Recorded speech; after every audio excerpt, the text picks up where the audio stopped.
Welcome back, everyone, to a brand new episode of Virtual Coffee. My name is Alexis Collier, and on this podcast, I interview accomplished and innovative early career professionals and small business owners. My goal is to provide a spotlight to those earlier in their careers to share their stories and experiences, as well as have folks who may be later on in their careers on the podcast to share their advice for those who are earlier on in their careers. Now with me today is Alexis Collier. Alexis graduated from Fairleigh Dickinson University in 2019 with a degree in digital marketing. She was most recently a cast member at Walt Disney World and is now a small business owner. Her business, which is called Tangled Thread Studio, sells homemade hair scrunchies, no-waste lifestyle products, and more through her Etsy. Now, before we dive into Alexis's story, I'd appreciate it if you could rate and review the podcast on the Apple Podcasts app. You can also listen to Virtual Coffee through Spotify or Podbean, and you can find our social medias on Facebook and Instagram. It's at Virtual Coffee Podcast. As always, we appreciate your support. So with that, let's dive into Alexis' story and happy listening. Welcome, Alexis. Thank you so much for being here today. Thank you so much for having me. Of course, I'm super excited to dive into your journey. So right off the bat, would love to hear your journey to launching your business and what inspired the idea for Tangled Thread Studio.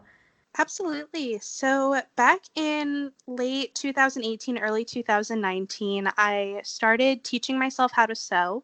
I had an old machine that my grandma gave me when I was a kid, and I kind of just dug it out of the garage and was looking to pick up a new hobby. So I started to do that, and I kind of just was making small things, just practicing sewing things together and doing hems on clothes and everything. And as I started to go through my senior year of college, I started thinking about what I wanted to do for the future and what values I had. And I really decided that I wanted to do something that would allow me to be flexible to spend as much time with my family as possible. So I started to look into the idea of starting my own business and things that I could do working from home.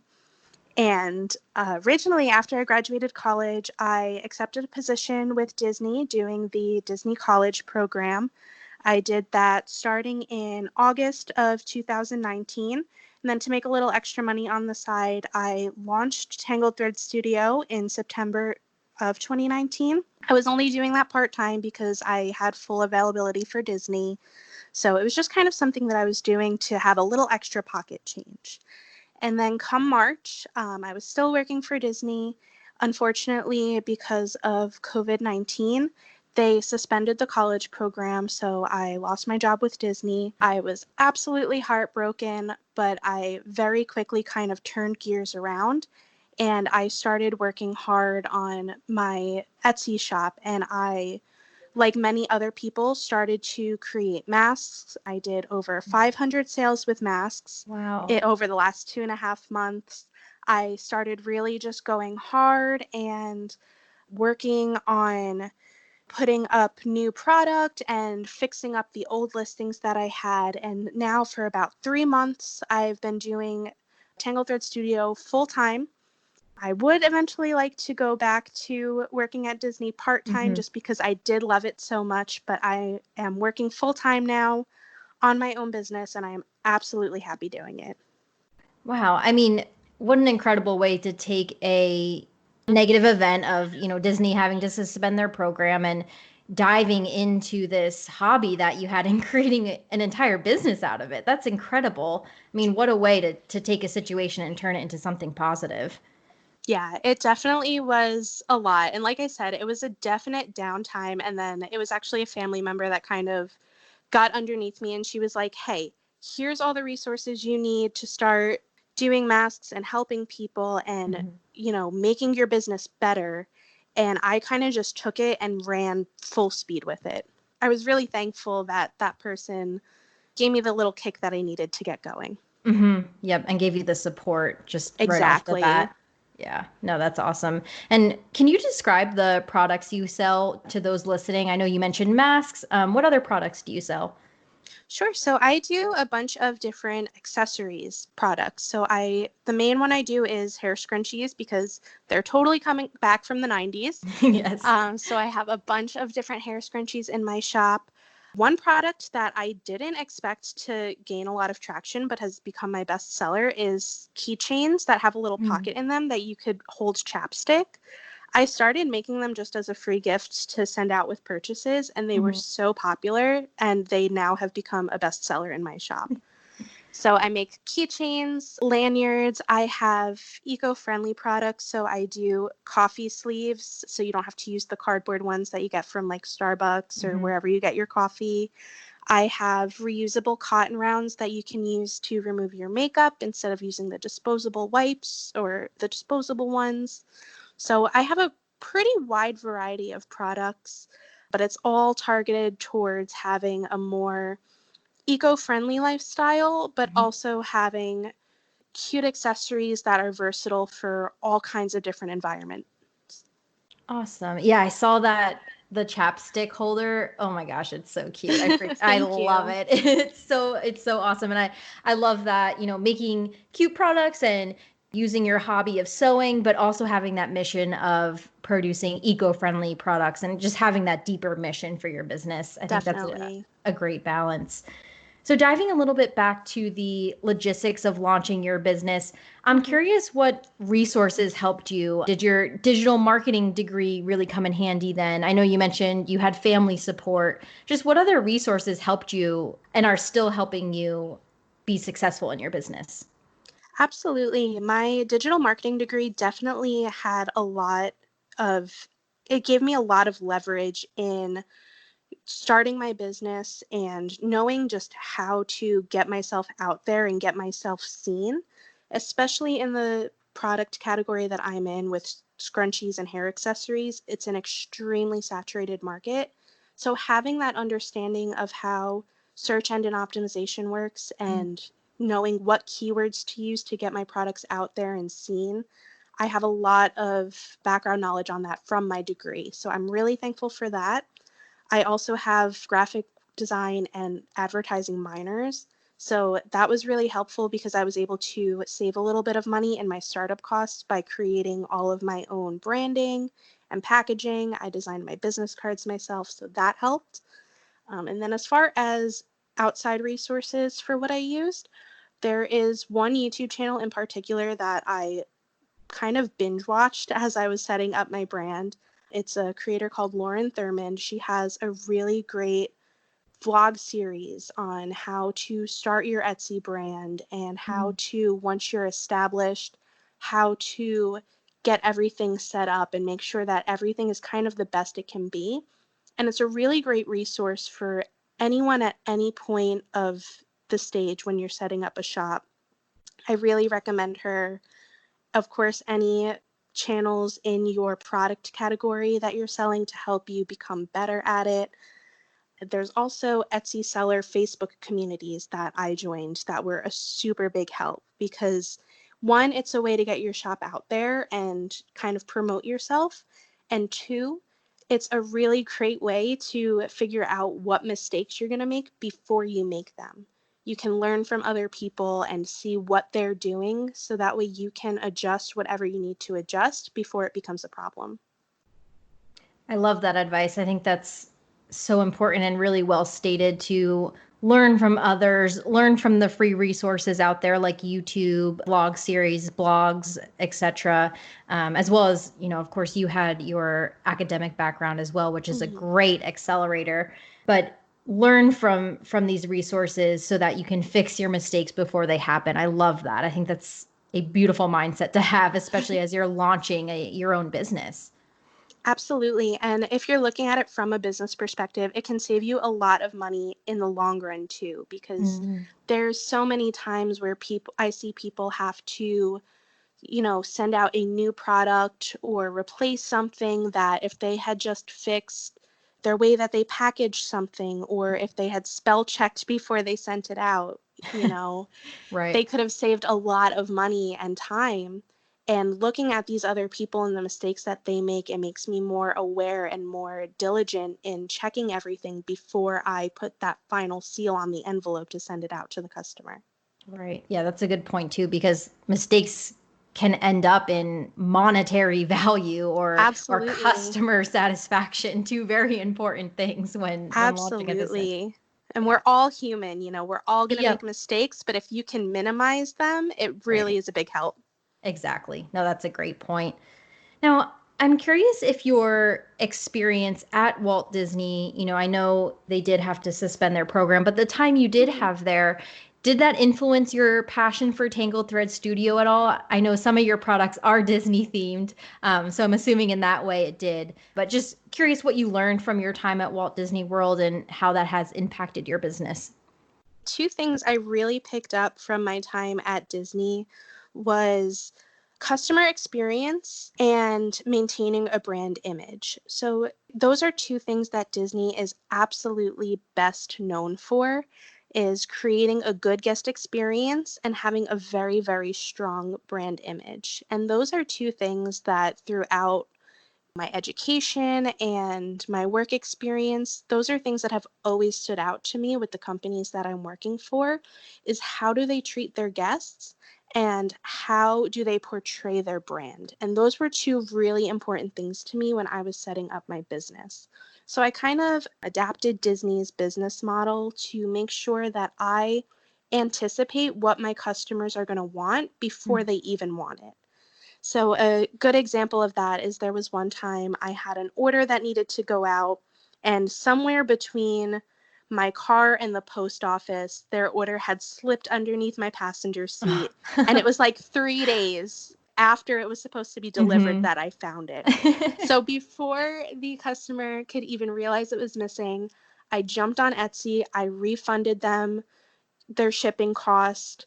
I let them know what happened. I put in a free gift with their purchase and I resent it out with priority shipping so it would get there the next day. So the customer didn't even have to come to me and say, hey, what happened? I took the initiative for myself to go and make it right with the customer to save it and make sure that they still had a good experience, even though there was a mistake that was totally my fault. And that's something that I learned working from Disney is that you're going to have unhappy customers, but it's all about how you handle the situation to make them happy again in the end. I really like how you're taking learnings from these huge companies, huge corporations. I mean, Disney is a huge name Yep. globally. And you're taking a look at that company that you look up to, that you think has great customer experience, a brand image, which it does. Disney is known for that. And Hmm. taking that and applying it to your own business. I think that's incredible advice also for those starting their own business because I think perhaps some people assume, oh, I'm going to look at other small businesses for inspiration, which of course is a great thing to do, but don't be afraid to take inspiration from huge companies across the globe because you can learn from them as well. Absolutely. And by no means am I an expert in what I do at Hmm. all. Like, I do not consider myself an expert in marketing. I don't consider myself an expert in Etsy selling. So, when you're looking at the other shops, yeah, you might get an idea of what they're doing right and wrong and what would work for certain platforms. But when it comes to business practices, it's definitely helpful to look towards those bigger, more established companies. See what they've been doing for 25, 30, 50 plus years. See what they're doing that's working and see how you can adapt that to your business. Most other small shops have only been around for a couple years. And in Hmm. business, the success rate of a shop beyond 5 years is very, very minimal. It's Right. very uncommon for small businesses to survive past that 5 year mark. And if you do, that's a huge success. So Hmm. look towards the companies that are a little bit more established if you're looking for inspiration on your business models. That's great advice, even for myself with the podcast as well. Mm-hmm. What big podcasts are out there? Who's always number one on the charts, and what can I learn from them? Yeah, I Yep. really appreciate that advice. Yeah, of course. So we talked about advice you may have for others wanting to start a small business, like learning from other companies, like you were just saying, Mm-hmm. leveraging free resources, like on YouTube, learning from others. Any other advice you'd have for someone who's wanting to start a small business and may not have a degree in digital marketing or a degree in business and just wants to pursue their passion? Absolutely. So, the biggest piece of advice that I could give to people who want to start a business but don't have any background in business is, if nothing else, familiarize yourself with how income taxes work and familiarize yourself with how to market yourself. Mhm. Like I said, I'm a marketing major. I am not at all involved in finance. So I'm not even Mhm. going to delve into that market because I don't want to give anyone incorrect advice. Sure. But as far as marketing goes, make sure you know how to establish your keywords. Make sure you have active followings on social media. Post on a semi consistent basis, if not every day. You want to make sure that you really fully understand it. If you're going to invest into any kind of class, whether it be just a series of YouTube videos or some kind of college course or somewhere in between, definitely take some kind of marketing class, because if you don't know how to get yourself out there and how to be seen, no one's going to find you. And then piggybacking off of that, stay as far away from follow trains as you can. For those of you who don't know what a follow train is, that's when people, generally there's a host account on Instagram or Facebook or whatever platform you're on. There's a host account and they recruit a bunch of people and they say, follow everyone we're following, and they'll follow you back. At first, it seems really great because you're getting 50 to 100 followers all at the same time. And it's like, wow, I just grew my account by 100 followers. This is awesome. But when it comes to practice, 9 times out of 10, those followers are going to follow you and forget about you, or Mm. they'll unfollow you in a week or so. Just like you, they're just trying to grow their following. They might not be interested in what you're selling at all. They might have absolutely no interest in the content that you're putting out there. And when you have a bunch of followers and they're not engaging with your content, they're not liking it, they're not clicking through on that link that you put in your bio, that hurts your account a lot more than you might think. Because if they see you have all these followers and no one's interacting with your posts, that pushes you down in Instagram's Mm. algorithm or whatever platform. It pushes you down, and your posts aren't going to get seen by as many people. And especially on Etsy, it shows that you have, if you have a lot of listings, it shows that you have not good listings. You might have a lot of likes and a lot of views, but you're not making those conversions Mm. and you're not selling product. So Etsy's going to push you down in their search results and you're not going to get seen as much. So when you are building that following on social media, you want to make sure that you're building organic and natural followers, not, just getting people to follow you just for the fun of it. Gosh, that's such a good point you bring up, that those conversion rates matter. It's not Mm-hmm. necessarily just you have a million followers, but only 100 people are liking your picture. What does that mean? Yeah, Exactly. that's such a great point. It's so much better to have maybe 100 followers, and of those 100 followers, you're getting an average of 20 likes on each Mhm. picture, than to have 1,000 followers and get an average of 50 likes on a picture. Right. Numbers, you could really got to look at your numbers because they Mhm. matter a lot. Yeah, that's such a great point. Do you have any other advice that comes to mind for, say, Instagram specifically? Because I feel Instagram is, if you have a business or even just a personal brand, Mm-hmm. everyone's on Instagram. I feel like that's the right one consistent platform. Yep. And I'm asking this selfishly, if you have what comes to mind, like what matters, what should I or small business owners be looking at, whether it's conversion rates, what comes to mind for Instagram specifically? Yeah, so for Instagram specifically, just having engaging content. I Mm. always try to post in my captions, I'll say, it's Sunday, here's what I'm working on. What are you doing today? Ah, Try and have engaging captions on your comments that make people want to comment on it and interact with you. Or even in your stories, they have those really great features that you could put polls, or you can have the question box.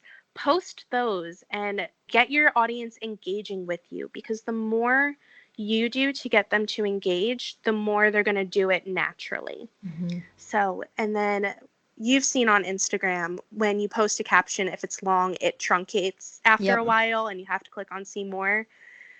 Most of your followers are probably not going to click on that see more button. If you put something really catchy or exciting in that first line of your caption, it's going to get their attention. On my posts, I usually put, like, in the first line, I'll put release date is this day, and I'll put like an emoji on either end, just to catch people's attention, because it's something that's different, it stands out, and they're going to be like, oh, what are you releasing on this day? And they're going to click that see more button, and then they're going to read it and hopefully comment and like it.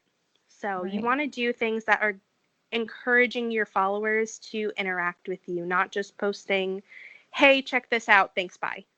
Right. Yeah. No, that's a good call out, that engaging caption. That's really helpful. And that's something so easy to do and experiment with, right? Especially you can edit captions too. It's not like it's permanent, and might as well just experiment with something different. Exactly. Even if, in your case, even if it's just something like, who's excited for this week's podcast? Or did you listen to last week's episode? What did you think of this week's episode? Something like that. Just something so simple, but just something to get that conversation going. And then, of course, you as the business owner, go back in, and if they say they did listen to it, say, thanks so much for listening. What was your favorite part of the episode? And just go back and forth and create that dialogue with your followers, because the more you interact with them, they kind of start to feel like they know you, and they get more comfortable and familiar, and they see you as a friend on their page instead of just another brand that they follow. Right. Yeah, that's very important. And along that same train of thought, what I've been thinking about a lot lately is, for me, I have my full-time job, and my podcast is my hobby that I typically work on the weekends. So I've noticed that the past few weeks, I don't even think about the podcast Monday through Friday.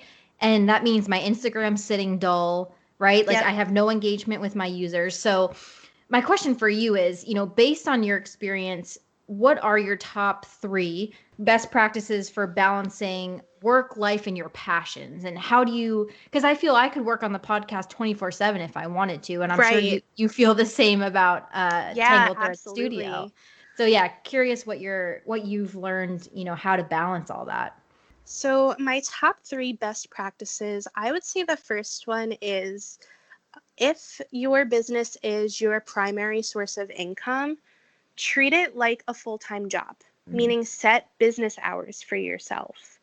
Even if they change day to day, set hours. For example, my fiance works full-time, so I try and base my business hours around whatever his schedule for the week is. So that way when he's home, I can make sure that we have family time. That also helps you to give yourself lunch breaks, so you're not forgetting to eat during the day.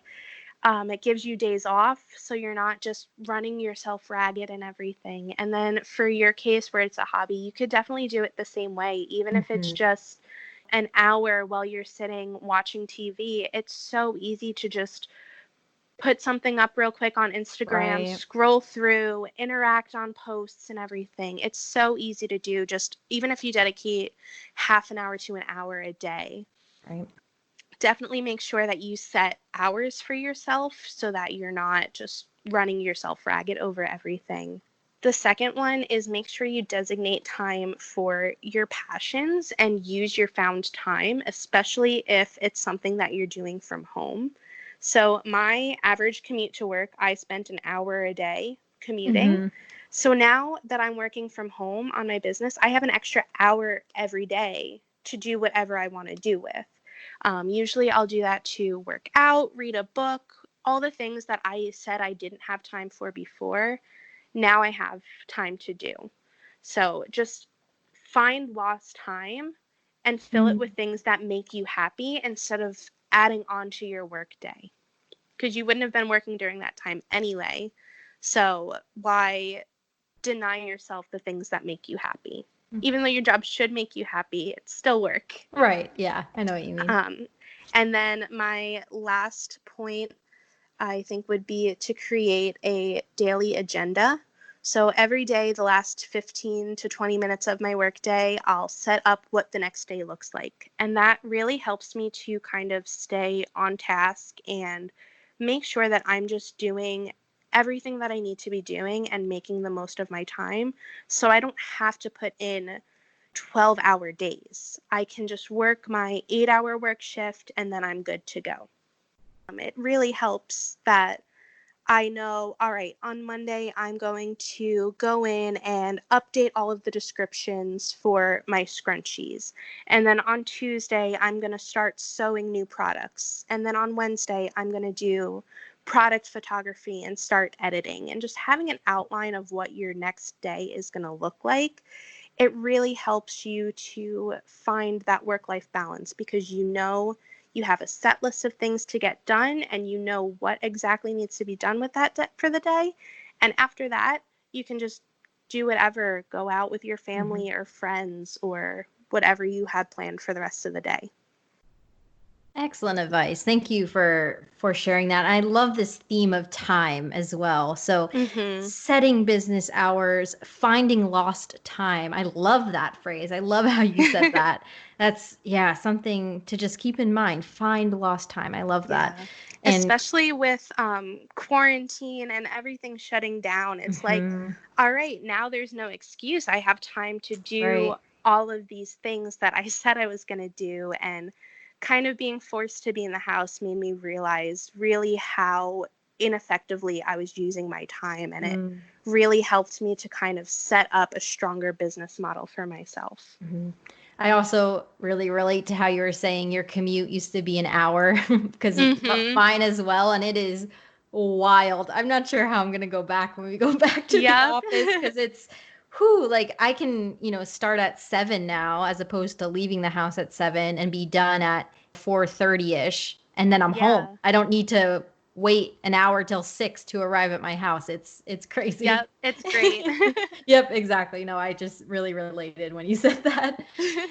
So, I know where you're at today isn't by any means your final destination. So I'd love to know your future goals, your goals with your business. I know you mentioned you'd love to go back to Disney as perhaps part-time. Just curious about where you see your future. So for the immediate future, I am going to be in the next 2 to 3 months starting I call it a non-subscription box. It's going to be posted every other month, and I've partnered with another Etsy shop, Eva's Fairy Tale Boutique, and we have reached out to other creators and pulled in a whole bunch of really awesome products, and we're going to sell them every other month. I can't say too much about it yet because we haven't announced any details, so you'll just have to stay tuned if you're interested. But we call it a non-subscription box because it's not going to be any kind of binding agreement that you have to commit for a certain amount of time. It's if you want it one month and the next month you don't have to come back and get it. So it's kind of flexible to work with people's budgets and their needs and everything. But that is one thing that I am really, really excited about. It has been a really great networking opportunity for me, as well as a really great business venture that we're super excited. Hopefully it'll be long term. The first box is going to come this summer. So if you're interested in knowing more, stay tuned. And then long term, kind of confusing. I'm not really 100% sure where I'm going to go with this. Like I said, I do have interest in returning to work part-time, whether that be working back in the parks like I was or working in some kind of corporate setting, just so that I can get out of the house and interact with other people. Because, sitting over a sewing machine all day is not exactly social. Yeah. But I would love to do this full time. I do want to be a stay-at-home mom, and I want to be able to still provide for my family. So I would love to turn this into a full-time business venture. I really would love to eventually see my products on shelves, maybe not go commercial with it, but local boutiques and consignment shops and everything. So I'm also looking into creating custom fabric, because right now I'm just using prints that you can buy like online or in craft stores and stuff. So I would love to be able to create custom fabric so that I'm selling something that no one else is. So I have a lot of dreams for Tangled Thread Studio, but we'll see where the future takes us. Awesome. Right now, just riding that wave, which I love. I Yep. think that's awesome. And first, I love that idea of that non-subscription box. I will definitely stay tuned. I'm really excited to see that launch and what that looks like. I think that's a great idea. Yes, we're really excited. We've been working on it for about 2 months now. We started the idea. We're starting to get all the pieces together. We're almost ready to announce the theme of the box, so it's very exciting. So definitely tune back in. No, for sure. That is so exciting. That's just incredible. Your story is so inspiring because it seems this really did start off as a hobby of sewing, and look what it's become in less than a year. Like, that's incredible. That's so inspiring. I'm very lucky that I've had the connections and the resources and everything that I've had. It's been a really, really crazy journey from conception to where it is now, and it's something I'm very thankful for. Yeah, and should be proud of. I think, I it's an am. awesome accomplishment. No, that's great. And speaking of accomplishments, my last big question here for you is, what is your proudest accomplishment? Now, this can be related to your business or not at all. It can be from 20 years ago or just from yesterday. In this moment, what is your proudest accomplishment? This is a really big question, and I always struggle when I am asked questions like this. But in this moment, I would have to say it would be moving out into my own apartment. My fiance and I moved in with each other, and it was kind of a very symbolic. We both graduated college at the same time. So after we graduated, we started a new chapter in our lives together going forward, and we both kind of had some rocky situations, so we moved away from home and we are creating our own lives for ourselves. And although we had a lot of support from our friends and family, we've mostly done it all on our own. So we're both really proud, but that I think would be my proudest accomplishment so far, is having my own place. Awesome. No, congratulations on that. Just a lot of new chapters seem to have, really opened up for you based on hard work and dedication and following your passions. And like I said, I think that's just so inspiring. I'm feeling so inspired right now after hearing your story. Thank you. I'm glad I could inspire you. Yes, thank you. Well, thank you so much for speaking with me today, Alexis. Like I said, I really enjoyed listening to your story. I think it was so well stated, and you had such great nuggets of advice in there as well that I myself am taking away for this podcast. So thank you so much for sharing all of that. And thank you so much for having me. It was awesome getting to sit and chat with you. Of course. And where can people find you and your business on social medias? And also, where do you ship? Sure. So my Etsy is tangledthreadstudio.etsy.com.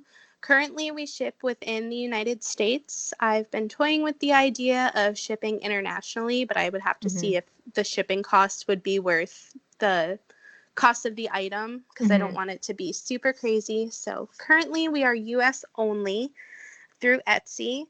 So on social media, you can find me on Facebook or Instagram. My Instagram is just at Tangled Thread Studio. That's where I'm most active, and I post any sales, new product releases, coupons, anything like that I'm running for my shop. You can find on Instagram. I am active on Facebook as well, but my main platform is Instagram. Perfect. Awesome. Well, I hope everyone gives you a follow and peruses your products. And thank you so much for sharing your story today. Absolutely. Thank you so much for having me.